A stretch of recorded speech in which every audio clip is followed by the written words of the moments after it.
Teamwork isn't just nice to have in business, it's the undisputed competitive advantage. When your team members work as a unified force, your whole operation benefits through higher productivity, thriving creativity, and unstoppable momentum. Welcome to the Impactful Teamwork Podcast, where we share with you strategies and tactics to help you develop game-changing teams so that you and your business can make a real difference in the world.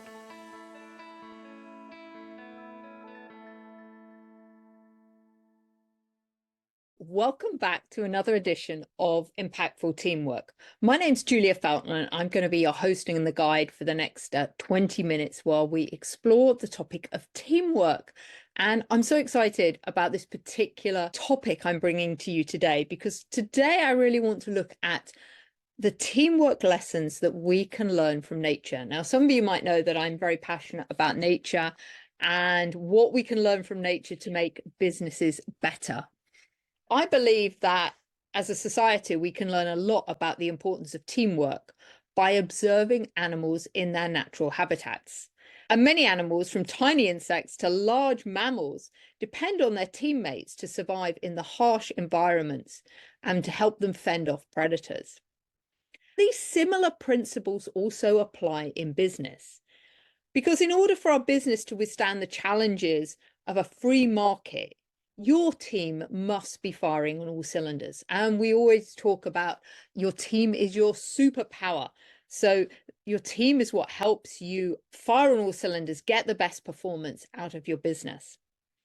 So particularly in this episode today, we're going to talk about some of the best lessons from Mother Nature and what we can learn from them. And specifically for this episode, because there are so many lessons that we can learn from nature, I really want to focus and draw my experience from living in the African bush. So I actually lived out in the African bush for 3 months and I became a qualified safari guide. People say to me, why did I do that? And it's interesting, really, that when I was taking a sabbatical from the corporate world, somebody asked me, has anyone swum with dolphins? And I immediately say, yes, I had. But then they asked me the killer question, and this pretty much changed my life, which was, what was the experience like? And in that moment, I couldn't answer.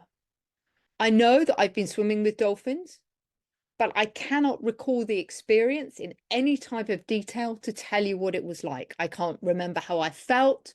I can't even remember what we did. I just know we went swimming with dolphins off the coast of Mexico for my friend's 30th birthday.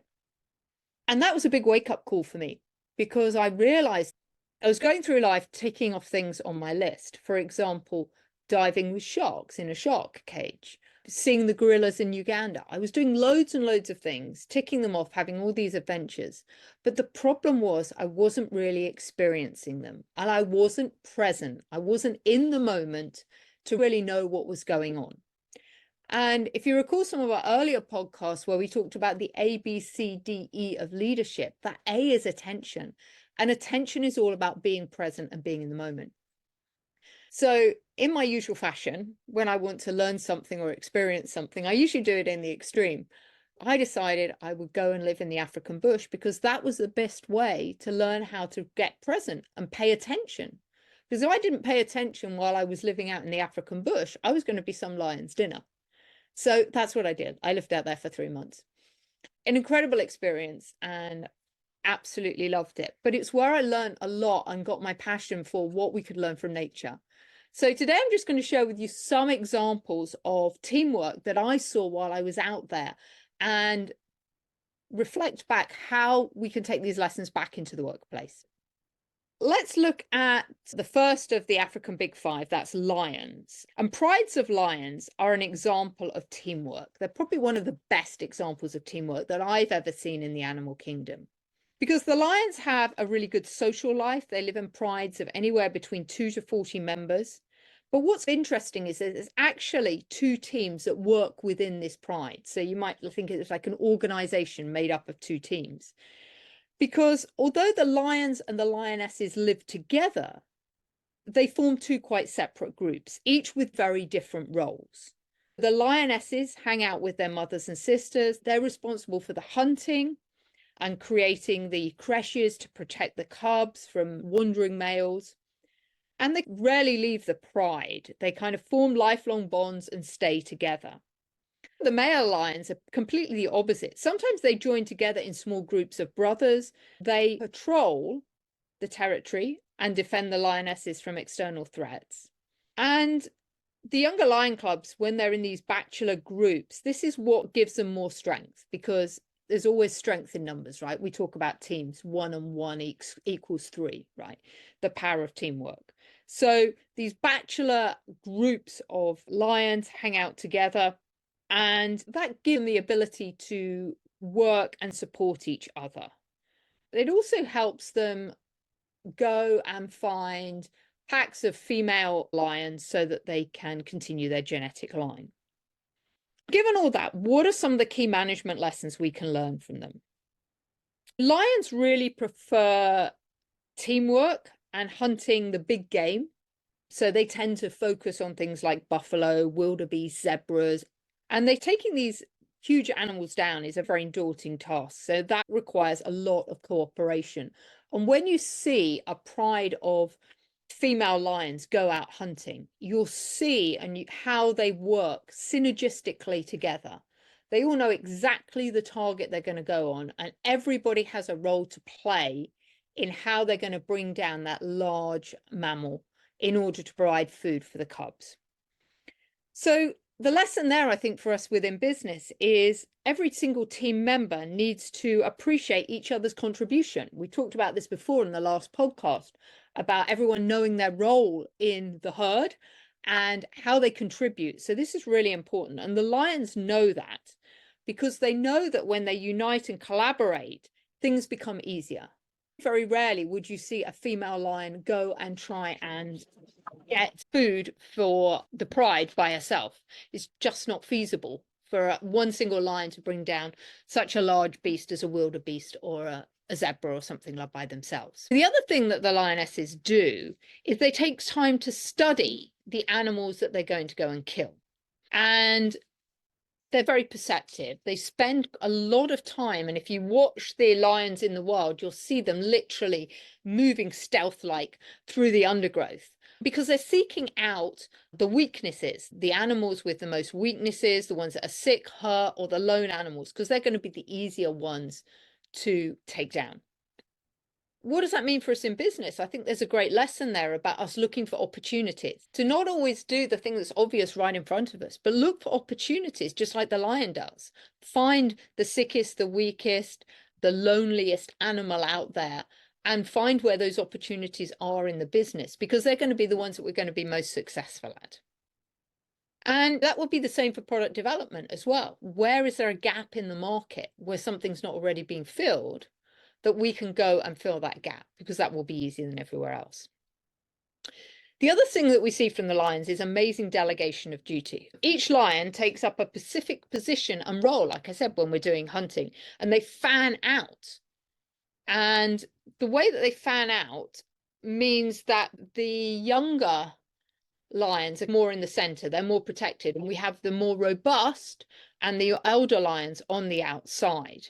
So when everyone's got those clear roles and responsibilities about how they're working together to bring down the prey, then that's pretty much tantamount to what we're doing in business, with clear team member job definitions and responsibilities, because we know when people have real clarity about their job role, their job definition, that improve productivity. And it means also that we can get the people best suited for the roles that they excel in. And so they're going to be the most successful. Another thing we see from the lions is discipline. A lot of discipline in the lion's kingdom. For example, the alpha male owns the mating rights with the pride's female. So if a younger male tries to court his female, then the alpha male will start fighting as a warning. And if that behavior persists, then you can find that the younger male is excommunicated from the pride. And that's why then we get these bands of bachelor lions out there. So, what does that mean in business? Maybe an example is when we have an erratic team member. Maybe we deserve to give them a second chance when something doesn't work. But we also have to remember that while we give people opportunities, if somebody continually disregards the rules and regulations and authority and structure that we've got in place to make the organization work effectively, then we often have to realize that ends up in their employment being terminated.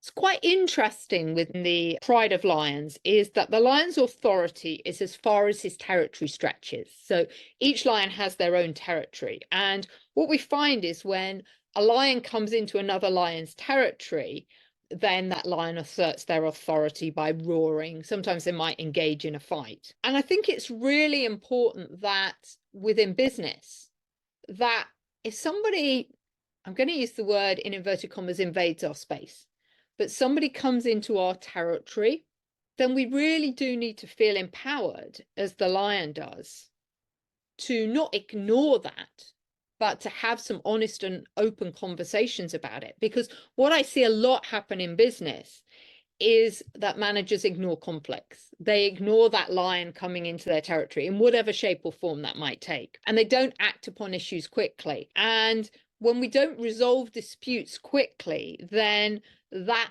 causes problems in the longer term. Just think about that. When do you need to be having some really candid, courageous, what I call unbridled conversations with people when they overstep the mark and don't perform or do what they said they would do?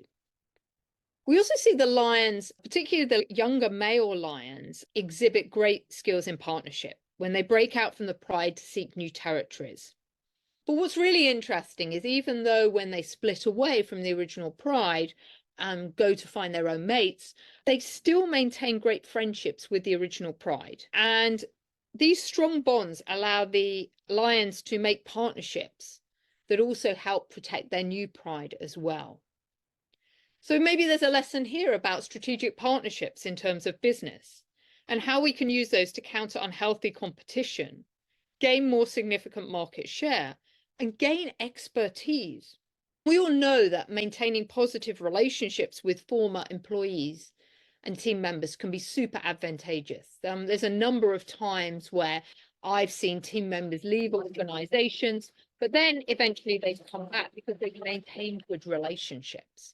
So it means you don't lose that talent. Sometimes people just physically need to move out of organizations to develop skills and experience that maybe you can't provide them, but maybe they can come back into a different role at another time with a different level of expertise than they've got now. And that's beneficial for everybody. Certainly, I know that the business unit that I run when I was at Deloitte, I had pretty much had turnover of people every 2 years. And that's because there was nowhere for them to go. People had developed the skills that they needed, and the organization at that point was quite small. There was nowhere to go. But all of those team members went off. A lot of them ended up working at other hotel companies. I maintained great relationships with them, and then they became former clients of mine. And in some cases, I even know of some team members that actually ended up coming back into the organization in other roles. So a lot we can learn from lions. Let's also have a look at another of the big five, African big five, which is the elephant. And I'm a massive fan of elephants. I have elephants all around my house. I really love them. Elephants have got a good memory, and they're the world's smartest animals. And elephant herds exhibit some of the best examples, again, of teamwork in the animal kingdom. They live in matriarchal groups, and leadership is usually reserved for the oldest female in the group. And the matriarch uses her memory and experience to ensure the herd's survival, because she knows where to go, where the best sources of medicinal plants are, where to find food and water during a drought, and where to avoid the predators. I've seen some really great examples of this. There's actually a hotel, I believe it's in Kenya, where they actually built it on one of the trails that the elephants always have used for many generations. So they do have a problem that the elephants still want to go on that route, and it's through the central lobby of a hotel. And they've had to find some innovative ways to try and divert the elephants, because otherwise they automatically come through the hotel. So that's how powerful the elephant's memory is. And elephants Typically, their herds consist of related females like daughters, sisters, and nieces, and their calves. And it's the matriarch that grooms the older females to take over leadership. The matriarch in charge gets too old, weak, or dies. So I think there's a real lesson for us there about the importance of coaching and mentoring, and for experienced leaders to be sharing their knowledge with everyone else in preparation for this handover of power, this succession planning. And one thing I see that organizations don't do particularly well is really think about what succession planning looks like within their organizations and within their teams. This is the power of coaching and mentoring. It helps develop other people's skills within the team so that they have those requisite attributes to take over when a team leader or somebody moves on. I think elephants also show us some great examples of cultural development because the matriarchs provide the guidance and they influence the behavior of the herd. The herd members are relying on the matriarchs for their wisdom and their ability to teach and raise the young. And I think the same as us as leaders within organizations, we have the power to influence the behavior of our team members and drive cultural organizational change. I think the one thing that I particularly resonate with the elephants is their strong social bonds. And they are really social animals. They graze in herds.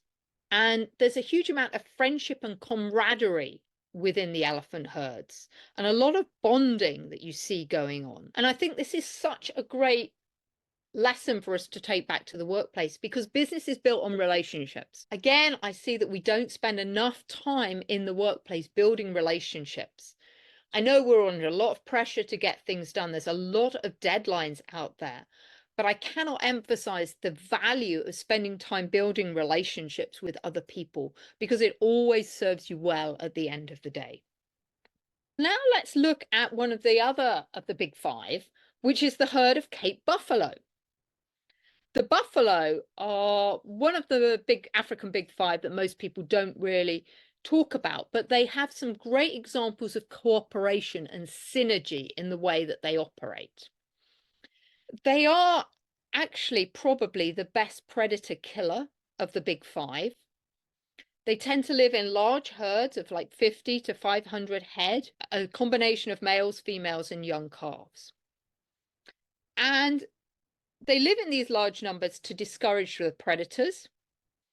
But what's really interesting for me is when you see these wild buffalo out on the plains, is the way that they are so focused and united together. And if any of their team members, any of their herd members gets into trouble, is being attacked, everybody else rallies round to protect them. I've seen it where these buffalo go and stampede the predator. So they've got this unity of purpose around staying alive. And this is a great approach, this unity of purpose that managers need to adopt within teams to give us this kind of shared sense of direction so that everyone knows what's going on. Everyone knows what the vision is. Everyone knows how to contribute and achieve the goals more quickly. And I think buffalo also demonstrate a lot of empathy. They're very much about caring and nurturing for their own. So again, if an animal's wounded and it can't move at the same pace that everyone else is, then it gets surrounded by the stronger buffalo to protect it from the predators like the lions and the hyenas. If a buffalo does unfortunately get captured, it does send a distress call out, and it's really incredible to see the speed with which the other buffalo within the proximity come to its aid. And that's such a great example of how empathy strengthens team spirit and enhances trust and belongingness. Buffalo herds are also very inclusive and they don't discriminate. And so what does that mean? It means that if one of the buffaloes gets ill, as I said, everyone stays around to protect it. The animals that are sick, the buffaloes within the herd that are sick, that get injured, that can't keep up, they actually enjoy the herd's safety and security. And I think, again, there's a great lesson for us in business about diversity and inclusion and fostering a community which looks after everybody regardless of whatever traits you have, whether you are disabled or impaired in any way, shape or form, either physically, mentally or socially. Everyone rallies together and works together. And we're seeing a mass increase in the focus on DE&I within organizations, and the real need that we recognize that there's a whole equality going on here within the workplace. And I think the buffaloes demonstrate that really well. Buffaloes also have amazing communication. Interestingly, not great eyesight, but they have a really strong sense of smell, and they use that to locate predators and warn the herd. So they use a combination of grunts and bellows and snorts to share messages with each other. And I think that's such a great example of effective communication, because we know within the workplace that effective communication enhances service delivery, improves relationships between people. People get feedback on what's going on, that improves performance. And yet time and time again, what I witness in organizations is poor communication. Because we see something, we assume other people have seen it too. But I think what we see from the buffalo is they communicate. And that's what's so important within organizations, that we communicate to let everybody know what's going on. Because just because we said it once doesn't mean that everyone heard it. And the final thing I want to say about the buffalo that I think is really interesting is this whole idea of synergy and a symbiotic relationship. Because one thing that I've seen, and I've got many pictures of, is the relationship between the egret and the water buffalo. And the egrets, you'll often see them standing on the back of the water buffalo. They provide, the water buffalo is basically providing a perch for the egret. And the egret, while he's up there on the back of the water buffalo, is actually picking up ticks and mites and other insects off the water buffalo's back. So what a great way of collaboration happening between two different species that works so well together. Today we've just looked at 3 of the big 5, the lion, the elephant, and the Cape buffalo. The other 2 of the African big 5, the rhino and the leopard, they are pretty insular, actually. They tend to just live by themselves. We don't see such great examples of teamwork from them. And it is interesting that within nature, some species are very teamwork dominated, and some prefer a more individualistic approach. And I guess that's the same with people within your team. We definitely have some people within our teams who are more sociable, want to do stuff together, and other people that prefer to work by themselves. I really hope you found that insightful. I think there's so many lessons, as I said earlier on, that we can learn from nature about how our teams can work more effectively. On some of the other upcoming podcasts, I will be sharing with you some of the lessons maybe from our friends like the bees and the ants regarding teamwork, because there's lessons that we can learn from everyone about how to be a more effective team. But I hope you found that insightful. I really encourage you to go away and think about what lessons can you take from the lions, the elephants, and the water buffalo that you can apply to your business to make your teams work more effectively together. Until next time, thank you so much for your time today. Really enjoyed it. If you'd like to come on the podcast, please do let me know. And if there's any topics particularly you'd like me to address, then I'd love to hear from you. But thank you all for your time today, and I'll see you on the next podcast. Take care. Bye-bye. Thanks for listening to the Impactful Teamwork Podcast. Please stay tuned for future episodes and do subscribe wherever you get your podcasts. If you've enjoyed this episode, please leave a rating on your favorite platform. Recommendations are essential for attracting new listeners. Please follow us on social media at Julia Feltman and at Business Horsepower. And if there are any topics you'd like us to cover on future episodes, please do let me know. Remember, you and your team are always making an impact. What impact will you make today?